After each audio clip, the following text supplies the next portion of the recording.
Merci Madame la Présidente. Donc, tout d'abord, je tiens à remercier la Société marocaine de néphrologie de m'avoir convié pour le 21e congrès de néphrologie pour vous présenter la prise en charge périopératoire en transplantation rénale.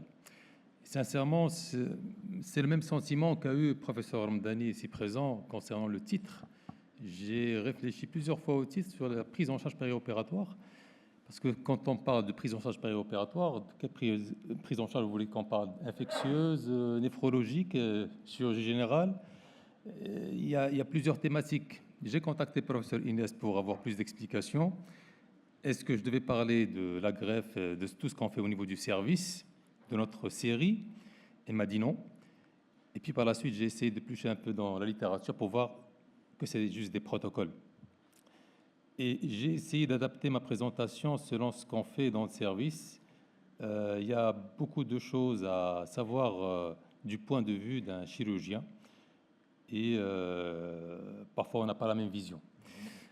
Donc, à titre d'introduction, donc, le périopératoire, comment on le définit? C'est un terme qui est utilisé pour décrire la période globale entourant une procédure chirurgicale, qui est divisée en 3 phases qui sont très distinctes. Le préopératoire, l'intraopératoire et le post-opératoire. Donc, on va traiter les 3 phases de façon distincte. Et quels sont les objectifs en transplantation rénale?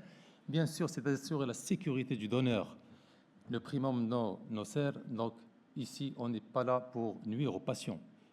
Le donneur vivant est un donneur qui n'est a priori pas malade, d'accord? Et donc, il faut essayer de minimiser les risques chez le donneur et bien sûr, assurer aussi la sécurité du receveur, d'optimiser les résultats chez le receveur, bien sûr, et de minimiser les risques opératoires et favoriser une récupération qui est efficace. Cette prise en charge périopératoire nécessite bien sûr une approche multidisciplinaire de toutes les équipes qui interviennent dans la transplantation rénale. Le contexte. Donc, parler du périopératoire, c'est une médecine, c'est une spécialité à part, nouvelle. C'est ce qu'on appelle la médecine périopératoire ou MPO, qui va gérer bien sûr qui va s'attacher à gérer tout ce qui est contexte périopératoire et bien sûr la faisabilité d'un protocole de prise en charge en périopératoire doit être aussi quelque chose de très très important qu'il faut contextualiser dans notre pratique quotidienne. On va voir un peu les attitudes, les prescriptions et aussi les précautions qu'on doit prendre en considération. Et on a pris comme préopératoire, avant le bloc opératoire, les 2 jours, bien les 48 heures avant le geste opératoire, au bloc opératoire le jour J et le post-opératoire qui est très variable de J1 à J7. Ce qu'il faut savoir aussi, c'est actuellement, on doit essayer de personnaliser les parcours de soins en périopératoire en stratifiant les risques de complications post-opératoires et en intégrant bien sûr tout ce qui est comorbidité des patients pour une meilleure réussite de la transplantation rénale. Donc, vous le savez très bien, et je vais vous demander d'être indulgent concernant les terminologies néphrologiques et les protocoles. Je peux me tromper, je m'en excuse. Il y a un parcours très particulier chez nous dans notre contexte concernant le couple donneur-receveur. Il y a une évaluation du risque immunologique, les greffes AB, O et HLA compatibles, HLA incompatibles, la présence de DSA, les cross-matchs avec les différents résultats, l'évaluation du risque vital et du risque rénal, la classification ASA des patients, les examens biologiques, l'imagerie, l'évaluation chirurgicale. Il y a beaucoup de choses qu'on doit prendre en considération avant de proposer un programme de transplantation rénale, la préparation physique des patients, la consultation psychologique, le procureur, etc., etc. Donc, vous voyez très bien que ça prend beaucoup de temps pour gérer un couple de donneurs. Le préopératoire pour le donneur. Alors, pour le donneur, normalement, la visite préanesthésique est une visite qui est plus ou moins, disons, classique. Ce qui est important pour le chirurgien, c'est la vérification, et aussi pour l'anesthésiste, c'est de voir un peu le poids, l'IMC du malade. C'est très, très important de connaître le poids du malade, parce que le sujet obèse peut poser, surtout pour le receveur, des complications. On doit vérifier les cicatrices opératoires, donc un donneur peut avoir des cicatrices opératoires. On doit préciser aussi le site de l'incision et d'extraction du greffon. Comme vous le savez, les différentes incisions qu'on peut avoir, c'est soit des lombotomies classiques pour faire un prélèvement rénal chez les donneurs vivants, soit une incision iliaque ou phénanstyle basse quand on fait un prélèvement laparoscopique ou par robot. Le bilan préopératoire doit être récent pour apprécier un peu le taux d'hémoglobine par la numération, voir un groupage, refaire le groupage bien sûr, un bilan d'hémostase qui est normal et s'assurer que l'examen des urines soit stérile pour le donneur vivant. L'angioscanner reste un examen primordial qui va apprécier le nombre des artères et des veines, voir la longueur et aussi le diamètre pour voir quel quel côté du rein on va prélever, rechercher aussi des anomalies rénales qui peuvent contre-indiquer parfois un prélèvement. Il faut confirmer avec le patient le rein à prélever et aussi la voie d'abord, et obtenir bien sûr son consentement. La préparation digestive se fait par des laxatifs la veille de l'intervention, une douche à la bétadine mousseuse, donner des anxiolytiques ou bien des antihistaminiques si cela est nécessaire et avoir un jeûne de 8 heures. Pour le receveur, c'est un peu plus complexe. Il faut vérifier bien sûr juste avant l'intervention les antécédents médicaux et chirurgicaux, voir son retentissement sur le plan systémique.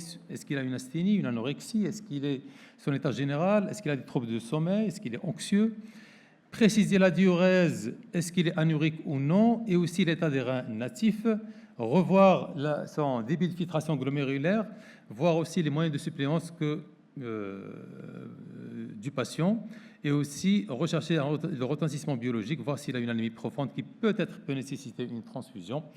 La visite pré-anesthésique doit discuter essentiellement s'il faut poser aussi un cathé veineux central et aussi discuter la nécessité d'une transfusion si on a un taux d'hémoglobine inférieur à 9 grammes par litre. Évaluer aussi le risque cardiovasculaire qui est très important chez le patient en insuffisance rénale chronique et aussi voir l'âge du patient, du receveur. Le sujet âgé, c'est un patient à risque et surtout le patient obèse parce que le sujet obèse présente parfois des difficultés opératoires. Il y a aussi une augmentation du risque de retard de la fonction du greffon, des complications pariétaux, urologiques et vasculaires, des hospitalisations qui sont prolongées et parfois la survenue d'un diabète ou bien d'un perte d'un greffon. Les antécédents urologiques qu'on doit préciser pour le receveur, c'est voir s'il y a une indication de néphrectomie au préalable qui a été faite, voir si le malade présente une polykystose et aussi rechercher des cicatrices post-opératoires. Est-ce qu'il a déjà eu une endoscopie urinaire, un bilan urodynamique, le dosage du PSA, voir s'il a des troubles mictionnels, très important parce qu'en préopératoire, on peut avoir des surprises quand on n'arrive pas à mettre une sonde urinaire et donc on doit être muni d'un endoscope ou d'un urétrotompe pour faire une endoscopie. Ça nous est jamais arrivé dans notre service, examiner aussi les MEA. L'évaluation vasculaire est très importante par un interrogatoire à l'examen clinique, voir s'il prend des anticoagulants et aussi voir leur gestion, les antiagrégants plaquettaires, les AVK et les parines de vapeur moléculaire. Il faut faire un examen Doppler pour rechercher des plaques, des sténoses au niveau aorto-iliaque et aussi des membres inférieurs, complété par un scanner TMP et un angioscan aorto-iliaque. Le préopératoire pour le receveur. Le champ opératoire doit être fait à J-1 avec une tondeuse. Il faut essayer de ne pas utiliser de lame de rasoir pour éviter qu'il y ait des lésions qui risquent de provoquer des infections. Une préparation digestive par des laxatifs la veille, une douche à la bétadine. Patient doit être à jeun de toute boisson, alimentation ou bien arrêter de fumer s'il est fumeur. Prendre une voie veineuse la veille de l'intervention, mais le jour même de l'intervention s'il est diabétique, et donner des sédatifs, des anxiolytiques si nécessaire, et faire bien sûr une dialyse en préopératoire. La gestion des médicaments, c'est un traitement par les immunosuppresseurs et aussi la prophylaxie anti-infectieuse et le traitement personnel ajusté. Vous voyez très bien qu'il y a aussi la gestion des médicaments en pré-greffe, donc j'en passe. L'intraopératoire, c'est ce qui nous importe le plus. Pour le donneur, anesthésie générale, sondage urinaire avec une sonde classique numéro 16, donc charrière, qui n'est pas indispensable pour les donneurs. Si on considère qu'on va faire une néphrectomie bien un prélèvement, il y a des équipes qui ne sondent pas les malades. L'antibioprophylaxie sera basée sur la céphalosporine de première génération ou de deuxième génération. Il est préférable de faire un abord laparoscopique du côté gauche. Donc, c'est ce qu'on fait au niveau du service. Donc, à titre d'exemple, si mes souvenirs sont bons, donc on est à 70-72 greffes rénales, dont 55 prélèvements par laparoscopie du côté gauche. Il faut s'assurer de mettre un bio sous costal, donc pour élargir l'angle costo-iliaque et aussi de protéger les points d'appui, les épaules pour éviter le plexus, d'avoir un plexus brachial, une lésion du plexus brachial. Donc, protéger la tête, les membres inférieurs par du coton cardé, par des éléments qui permettent d'éviter les frottements au niveau des genoux et de la cheville. Repérer les sites d'incision et aussi un badigeonnage avec de la bétadine à refaire 2 fois.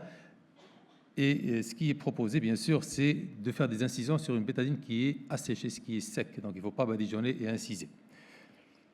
Donc, une position de latérale droite pour un abord laparoscopique gauche. Donc là, on va préciser, bien sûr, l'incision iliaque gauche et aussi la position des trocars.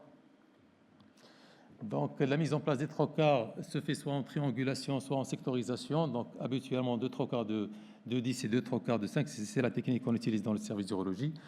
Nous étions 4 chirurgiens, urologues experts en prélèvement et en greffe. Actuellement, nous sommes 3 et nous sommes aidés aussi très souvent par un vasculaire qui est présent, qui nous conseille parfois quand il y a un petit souci, quand il y a un gag.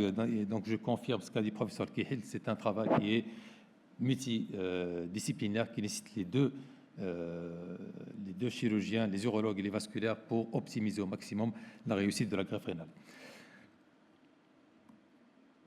Alors, pour l'intraopératoire, pour le prélèvement, l'intervention, il faut maintenir une pression correcte de remplissage, très très important. Le prélèvement du rein et de la graisse, plus ou moins. Si on veut préparer en in situ le prélèvement, on peut laisser la graisse, mais on peut prélever aussi avec la graisse. Respecter le triangle d'or, donc tout ce qui est polaire inférieur jusqu'à l'urtère, donc toute la graisse qui descend en bas du pôle inférieur doit être respectée pour préserver la vascularisation de l'urtère. Faire une incision pariétale et clampage du pédicule, prévoir un endobague assez large pour faire un prélèvement. L'extraction du greffon et la vérification de l'hémostase se fait en péropératoire, bien sûr.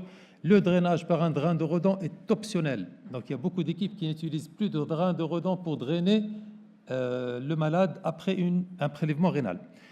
Il faut aussi s'assurer d'une ischémie chaude minimale pour assurer une réussite de la greffe. Bien sûr, une bonne greffe commence par une bonne préparation du greffon. La préparation de la table de vérification doit être faite et demandée par le chirurgien opérateur, donc 20 minutes avant l'extraction du greffon. Il faut perfuser jusqu'à éclaircissement du liquide de retour et faire un refroidissement, bien sûr avec de la glace. Vérification des vaisseaux et la lymphostase. La lymphostase est très très importante. Ce qui est responsable de la lymphocèle post-opératoire, c'est la lymphe qui provient du île rénal. C'est là où il faut assurer la lymphostase pour éviter cette lymphocèle. Conditionnement et préservation statique dans un bocal, bien sûr, qui est stérile. Donc, une vue de ce qu'on fait dans le service. Malheureusement, donc, je n'ai pas présenté tout le matériel qu'on utilise en laparoscopie. Nous avons fait une étude dernièrement qui démontre que le coût du prélèvement laparoscopique au CHU de Marrakech, le coût chez le donneur vivant de son hospitalisation avec l'intervention coûte à peu près 17 000 dirhams. Pas grand-chose, 17 000 dirhams. Et le coût essentiel, c'est le matériel de laparoscopie qui coûte un peu cher. Donc, incision avec les trocars en place, prélèvement du rein et aussi donc, préparation du greffon donc, au bloc opératoire. Donc, pour le receveur, bien sûr, il faut bien sûr s'assurer que l'installation avec protection, on va protéger la fistule artério-veineuse, 2 voies veineuses, voie centrale si c'est nécessaire. Donc, ici, le sondage urinaire doit être fait avec une sonde Charlet 18 pour le remplissage vésical. L'antibrophylaxie sera faite par une céphalosporine 3e génération. Si allergie, on donne de la vancoaminoside. Il y a des équipes qui donnent de l'héparine par voie intraveineuse, d'autres non. Nous, on se contente de l'héparinisation in situ au cours des anastomoses et bien sûr donner du solimedrol au déclampage de l'artère. Le contrôle hémodynamique reste quelque chose de primordial et très très important. Il faut optimiser Bien sûr, l'optimisation bien sûr de la volémie, parfois recours aux catécholamines quand on a une hypotension. La pression artérielle doit être maintenue entre 80 et 110 mm de mercure. Le remplissage doit être fait selon les données du monitorage. Il faut faire attention chez les patients qui sont anuriques parce qu'il y a un risque d'hypovolémie au déclampage. Il faut être large pour l'incision. Donc on n'est pas là pour plaire aux malades.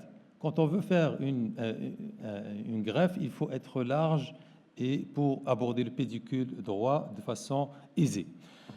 Dissection du pédicule et lymphostase au Vicryl 4.0. Le prélèvement bactériologique pour étude du liquide de conservation est très important. Donc, on le fait sur la table de préparation aussi au bloc opératoire pour voir s'il y a une contamination ou non du liquide de conservation. Pour la réimplantation de l'urtère, quand on fait un prélèvement de l'urtère réimplanté ne doit être ni trop court ni trop long. S'il est trop court, c'est bien pour la vascularisation, mais il y a une traction sur les sutures. S'il est trop lent, ce n'est pas bien pour la vascularisation de l'urtère, mais il n'y a pas de traction sur les sutures. Donc le chirurgien, de façon cognitive, va réimplanter de telle manière à assurer une bonne anastomose avec un urtère qui est bien vascularisé. Donc il faut trouver un juste milieu pour couper l'urtère. Bien sûr, infiltration de la paroi en post-opératoire pour l'analgésie. L'échographie Doppler du greffon rénal doit être faite. Actuellement, on le fait au bloc opératoire. Avant la sortie du malade au bloc, ça c'est les images de la dernière greffe qu'on a faite le 17 mars dernier. Donc on va vérifier bien sûr l'indice de résistance qui doit être inférieur à 0,7, la vitesse sanguine artérielle inférieure à 200 cm par seconde et préciser bien sûr le flux diastolique pour éliminer une complication précoce de thrombose et parfois de sténose. Systématiquement, en salle de réveil, si ça n'a pas été fait au bloc opératoire, et dans l'unité de soins intensifs en néphrologie. En cas d'absence de reprise de diurèse, dans les 2 heures qui suivent une intervention, il faut être franc et clair avec l'équipe chirurgicale et les néphrologues. S'il y a des difficultés d'anastomose, il faut le dire aux néphrologues, aux anesthésistes. S'il y a eu une mauvaise recoloration du greffon, il faut avertir les néphrologues parce que ça indique une reprise au bloc immédiatement. Il faut être toujours franc avec les néphrologues et les réanimateurs sur le sentiment quand on greffe un rein. J'ai fait une bonne anastomose, ça s'est bien passé, il y a eu un petit gag, on a complété par une suture, on a mis un petit morceau de surgicelle. Je pense que ça... voilà, donc il faut discuter pour voir s'il y a lieu à reprendre le malade immédiatement ou bien on fait le wait and see et on attend. Le post-opératoire pour le donneur, bien sûr, s'assurer du réchauffement de l'opéré par une couverture. L'analgésie, donc sera faite par de la paracétamol ou bien de l'acupon, parfois par de la morphine. Les anticoagulants, c'est à dose prophylaxique au moins de 6 heures après l'acte par des HBPM. La reprise de l'alimentation à J1, le soir même, la levée précoce le lendemain, l'ablation du drain de Rodon s'il a été fait à J1 et de la sonde urinaire à J1, faire un bilan post-opératoire et prévoir une sortie à J2 post-opératoire. Quand cela est possible, bien sûr. Dans notre contexte, on attend jusqu'à 3, 4, 5 jours. Ça dépend si la maman accompagne ses enfants ou bien s'il vient de loin. Pour le post-opératoire, pour le receveur, unité de soins intensifs, bien sûr. Donc, il y a des précautions à prendre. Le réchauffement, l'oxygénothérapie, l'analgésie, les anticoagulants à dose prophylaxique au moins 6 heures après l'acte par l'HBV, l'héparine de Boppa moléculaire ou bien l'héparine non fractionnée. Surveillance horaire, bien sûr, du pot d'attention de tous les paramètres et aussi du drain de Rodin. Il faut alarmer en cas d'une saturation quand elle est inférieure à 95, quand on a une tachycardie, une bradycardie, une fréquence respiratoire, une polypnée ou bien une bradypnée, une pression systolique inférieure à 10, des douleurs brutales au niveau du greffon qui peuvent signifier la présence d'une thrombose, même si la douleur est minime, une sueur, une pâleur, une éruption cutanée, des modifications de la couleur des urines, une baisse brutale de la tension artérielle, de la diurèse, un saignement très important qui passe au niveau du drain. Là, il faut sonner l'alerte et avertir les chirurgiens, les néphrologues. Tous les patients qu'on a prélevés au CHU, il n'y a pas eu de conversion, il n'y a pas eu d'opératoire, pas de reprise, pas de passage aux urgences, d'accord, pas de transfusion. Un seul passage qui a été fait dernièrement, c'était le dernier patient, il a transité 10 heures, je pense, aux urgences, parce qu'il était anuré, qu'on a trop rempli et fait un OAP et qu'on a suggéré rapidement. La levée précoce, bien sûr, le soir même, levée précoce, pardon, le plus tôt possible. Faire l'ablation du drain de Redon vers J2, J3 quand on a moins de 80 millilitres. S'il vous plaît, vous allez me donner 2 ou 3 minutes de plus. Bien sûr, avec un accord du chirurgien. Et je vais vous expliquer pourquoi. Je viens d'atterrir et je suis en jet lag depuis 9 heures. Donc, accord du chirurgien pour enlever le drain de Redon vers le J2, J3. Accord du chirurgien pour enlever la sonde urinaire vers le J6. Si vous avez un drain de Redon qui donne de plus de 150 ml, il faut faire un ionogramme et notamment faire le dosage de potassium, triglycérides, de la créatinine. J'ai mis potassium en rouge. S'il est très élevé, pensez qu'il y a une fuite urinaire. La fuite urinaire, logiquement, ne doit pas apparaître. Si elle apparaît vers le 6e, 7e jour, cela veut dire qu'il y a une nécrose de l'urtère et il y a un lâchage de suture. D'accord. Pesez tous les jours le patient et faire un pansement un jour sur 2. Voici ce qu'on a comme post-opératoire pour nos patients. Quelques patients chez qui, donc ça c'est des patients de 2015-2016, donc une incision iliaque et nous avons un post-opératoire quand on fait un prélèvement laparoscopique. C'est la voie d'abord du prélèvement, s'il vous plaît. D'accord. On a un prélèvement, un post-opératoire des donneurs vivants qui sont très satisfaits. Voilà, moins de douleur. Et même sur le plan esthétique, c'est très acceptable. Le post-opératoire, toujours, il faut programmer une échographie du greffon à J7 avant la sortie, l'ablation des points de suture vers le 12e jour. L'ablation de la sonde double J, ça reste notre discussion avec les néphrologues, avec nos collègues, Madame Lewad ici présente et aussi toute l'équipe de néphrologie. Il y a ceux qui préconisent avant le 14e jour, d'autres après le 14e jour. Il faut trouver un juste milieu. Je pense à 2 semaines, on est autorisé à enlever la sonde de biologie. Si on prolonge, il y a un risque d'infection précoce, on augmente le risque d'infection urinaire et aussi on diminue le risque de développer des sténoses urétérales si on fait un retrait précoce. Les complications, je vais en passer rapidement. Donc, il y a des complications vasculaires, urinaires, lymphatiques, infectieuses, pariétales.